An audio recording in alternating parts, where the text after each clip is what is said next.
अच्छा नहीं, बट एक बात है मरवत साहब, ये खान साहब की जेल से वाकई ये हर कोई इल्ज़ाम आके लगा देता है यार, हुकूमत तो बहुत करीब, खान साहब की जेल से सारे पीटीआई वाले जो बाहर हैं वो मुस्तफ़ीद हो रहे हैं। ये तो ख्वार हो रहे हैं, आपके कुलीग्स भी हैं, कुछ दोस्त भी हैं आपके, ये तो बेचारे ख्वार हो रहे हैं। आप देखें शुरफा भी हैं उनमें, बैरिस्टर गौर खान साहब जैसे, उनकी कोई बात ही नहीं सुनता। जब पार्टी जो है वो वर्करों के हाथ में थी, लीडरशिप के हाथ में थी, तो आपने और पूरी कौम ने देखा कि कैंपेन किस तरह होते थे, जलसे किस तरह होते थे, लाखों की तादाद में लोग निकले और 8 फरवरी को वो नताइज दिए कि पूरी दुनिया हैरान हुई। लेकिन जब उन तमाम लोगों को एक स्कीम के जरिए गद्दार बना के मामलात घर तक महदूद कर दिए गए, तो लिहाजा आज पीटीआई कहाँ पे खड़ी है, कहते हैं 10,000 अडियाला आ जाए, 200 लोग नहीं आते हैं। और जहां तक खान साहब का ताल्लुक है, बदउनवानी से, करप्शन से उनको नफरत है। और आप यकीन करें कि हर एक ने उनको मामू बनाया है, हर एक ने। अच्छा। आप ये पंजोता साहब बैठे हुए हैं, मैं अल्लाह ताला को हाजिर नाजिर जान के कहता हूं कि खान साहब ने 20 दफा पूरी पार्टी को कहा है कि अलीमा खान के पार्टी के मामलात में कोई कम नहीं है, उसको ब्लॉक कर दो। अच्छा। ये हल्फन कह दें कि जी ये, और ये मुझे नहीं, अली अमीन खान को, शाह फरमान को, काजी अनवर को, यानी कोई भी लीडर का नाम ले, सबको उन्होंने कहा हुआ था। एक कमेंट मैं जरूर करूंगा, आपने कहा कि गवर्नमेंट ना अहल है और वो कहते हैं हुकूमत जो है नालायक है। ये मैं दोनों का तो चश्मदीद गवाह हूं, अपोजिशन से ताल्लुक है और गवर्नमेंट को देखता हूं, और मैं ये फैसला नहीं कर पा रहा हूं कि नालायकी में मैं अपोजिशन को नंबर दूं या गवर्नमेंट को दे दूं। अच्छा, ये बड़ी दिलचस्प बात आपने, यानी कि आपको लगता है मुकाबला सख्त है दोनों में? मेरा ख्याल है कि दोनों कोई कसर नहीं छोड़ रहे हैं। अच्छा। वो शहबाज शरीफ गुम हो चुका है, नजर ये आ रहा है, जिन्होंने पंजाब में बड़े काम किए। अच्छा। और लगता ये है कि ये देखिए अभी जो कैबिनेट की रिशफल हो रही है, कैबिनेट में 70% वजीर जो हैं वो सिर्फ इसलिए लाए गए हैं कि उनकी पार्टी में सपोर्ट थी। किसी को प्रोफेशनल बुनियादों पे, इंटेग्रिटी की बुनियादों पे, काम की बुनियादों पे, लोगों के पब्लिक इंटरेस्ट में ये किसी पार्टी का मंशूर ही नहीं रहता है। तो नून में भी यही सूरत हाल है। मेरा ख्याल है बजाय इसके कि नए वजीर शामिल किए जाए जो ना अहल है ना कारा है, उनको निकाला जाए, के लिए परेशान, उनको निकाला जाए। और अगर चंद अच्छे लोग हैं, ये राणा साहब आपके साथ बैठे हुए हैं, अपराइट आदमी है, पढ़े लिखे हैं, अगर ये ऐसे लोग आएंगे, पढ़े लिखे अपराइट है, इनको पार्टी जब टाइम आता है टिकट नहीं देती, तो वो आप बाकी बातें तो छोड़ दें, वो जब जहाँ टाइम आता है इनको टिकट नहीं मिलता, तो आप वजारत की बात कर रहे हैं। ये मेहनती शख्सियत है, इनके वालिद की बड़ी कुर्बानियां हैं पार्टी के लिए, और ये खुद एक लायक आदमी है।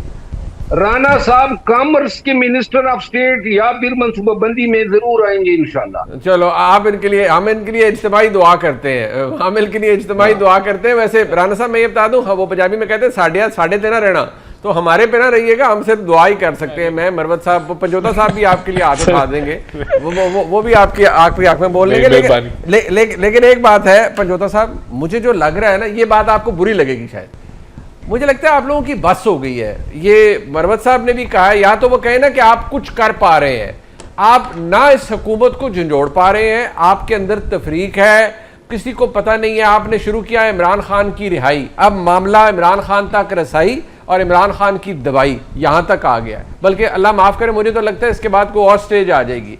आप लोगों ने करना क्या है अगर अगले 2-3 साल इनकी हुकूमत रही राणा साहब की? तो फिर देखें, बात यह है कि खान साहब के साथ या बाकी लोगों के साथ, या जो हसन न्याजी जिसके बारे में, या जितने मिलिट्री कस्टडी के अंदर थे, सुप्रीम कोर्ट ने फैसला दिया कि 45 दिनों के अंदर जो अपील का कानून है वो बनाया जाए, तो वो अपील का कानून नहीं बनाया गया। अब अदालतें फैसलों पर अमल नहीं करवा पा रही, या जजेस ऐसे बिठाए गए हैं जिनके ऊपर प्रेशर है, तो अदलिया को चाहिए कि स्टैंड लें।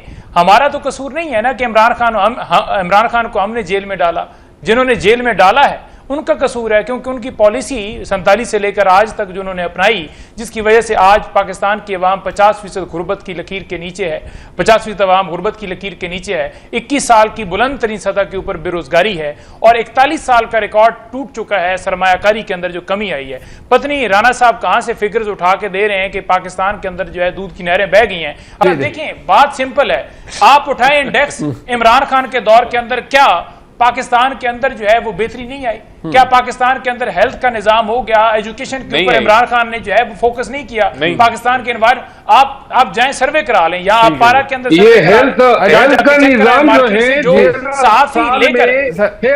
सहाफी लेकर माइक लेकर घूमते थे और कहते थे जी बताएं, कंडराज बने हुए हैं, कौन सी बेहतरी 13 साल में आई है? खैबर पख्तूनख्वा की मिसाल मैं दे देता हूँ ना। खैबर पख्तूनख्वा में आप जाएं और अस्पतालों की हालत देखें, न दवाई मिलती है, न डॉक्टर मिलते हैं, सब अपनी प्राइवेट प्रैक्टिस में लगे हुए हैं। और वहाँ गुज़िश्ता दौरे हुकूमत में, महमूद खान के दौरे हुकूमत में लोग नहीं वो हाथ हौला, वो तो वैसे आपको बता रहे हैं इमरान खान दे हामी हो कि इमरान खान की हुकूमत के खिलाफ यार मेरे खिलाफ का वो तो बता रहे हैं, वो निशानदेही कर रहे हैं पंजोता साहब। अगर पीटीआई और खान के वफादार पंजाब में बुजदार की कौन सी यार वफादारी है? करूंगा उनकी भी बारी। आजकल तो मैं बता दूं पंजोता साहब, खैबर पख्तूनख्वा में तो वजीर आला और कैबिनेट जो है वो तो ब्यूरोक्रेसी जो है वो लगाम डाली हुई है और तमाम मामलात ब्यूरोक्रेसी के हाथ में है। यानी 10% काम पीटीआई के सियासतदानों का होता है, 90% ब्यूरोक्रेसी है। कोई एमएनए, मिनिस्टर, एमपीए अपने जिले में फंड खर्च ही नहीं कर सकता है जब तक डीसी साहब का दस्तखत ना हो। उस लोगों को दिखाने के लिए, बताने के लिए क्या है, किस चीज पे हम फख्र कर सकते हैं? एक दहशतगर्दी का शिकार सूबा, बदमनी जहां पे गेलोर कर रही है, वहां बेरोजगारी है, गुर्बत है, सड़कें टूटी फूटी है, सारी एडीपी तकसीम हो जाती है। 300 अरब रुपए जो है अभी हमारे बजट में तकसीम हुए हैं, न एमपीए को दिए गए, न मिनिस्टर एमएनए को दिए गए, न मालूम लोगों को दिए गए। मेरी बात सुने, अभी आप जरा बजट के दस्तावेज मेरे सूबे में, मेरे जिले में, मैं आपको मिसाल दूं, मेरे जिले में उन्होंने एक क्रेडिट कॉलेज के लिए 1 अरब 24 करोड़ रुपए मख्तस किए, और आप बनेगा किस तरह? 2 करोड़ रुपए सालाना मिलेंगे। यानी कि 50 साल बाद जो है मेरे जिले में क्रेडिट कॉलेज बनेगा। पता नहीं उस दौर में क्रेडिट कॉलेजों का जमाना होगा भी कि नहीं। उन्होंने एक ट्यूबवेल जो है, ये वैसे अजीब सी बात आपने बताई है मुझे। 70 करोड़ रुपए मेरे जिले में, मेरे पास दस्तावेज है, मैं आपको भेज सकता हूँ मुनीर साहब। अच्छा, 70 करोड़ रुपए पर स्कीम बनाई होनी ना कि मरवत साहब की जिंदगी दे विच क्रेडिट कॉलेज ना बने, उन्होंने स्कीम बनाई होनी ना। राणा साहब, आज के इस मैच के अंदर जो हमने यहाँ पर जो बात हुई है, पंजोता साहब ने बड़े गोल किए हैं आपकी तरफ, और उन्होंने बार बार उन्होंने कहा आपने फिर वही राणा साहब की लोड़ ही नहीं सी, मरवत साहब भी काफी संसान थे। नहीं हो तो चलो ठीक है, तो वैसे मरवत साहब तो वैसे आप देखिए वो तामीरी तनकीद करते हैं आप पर। राणा साहब, last word from you sir. देखिए, मैं समझता हूं कि इस जमात का हाल आपने खुद देख लिया है। 13 साल इनको केपीके में जो तबाही इन्होंने मचाई हुई है, इनकी जो प्रायोरिटीज हैं वो आपके सामने कायमा कमेटीज में अभी ये फैसला कर रहे हैं कि जाना है नहीं जाना, अभी भी ये इसके ऊपर फाइनल नहीं किया। तो ये एक डायरेक्शनलेस जमात है। ये अभी 5 अगस्त की बात कर रहे हैं, ये इनसे कुछ भी नहीं होना। देखें, जो ऐसी ऑपोजिशन जो अपनी जमात को ना ठीक कर सके, अपने इश्यूज को ना रिजॉल्व कर सके, उसने हमारे यहाँ पाकिस्तान के कौन से इश्यूज को हाईलाइट करना है? ये पर्सनल सियासत के ऊपर चल रही है, सेल्फिश पॉलिटिक्स है, कल्टिश पॉलिटिक्स है।